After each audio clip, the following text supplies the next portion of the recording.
Right, let's have a look at all the materials we need.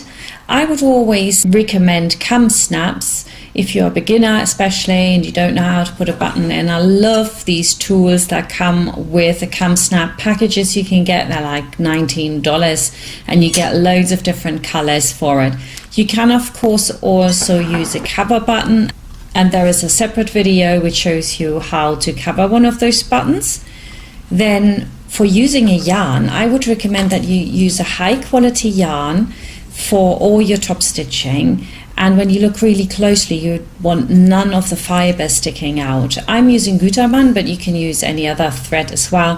Polyester is usually better than cotton thread, but for the seams you can just use cotton. When it comes to the interfacing, I always go for a very, very soft interfacing because I don't want anything to look too rigid, and then choose the color according to the color of the fabric that you're using. We have got some sliders for the back, and I had these from a really good company, and in the US you can order it from the same company. I've got the link for you as well in the instructions.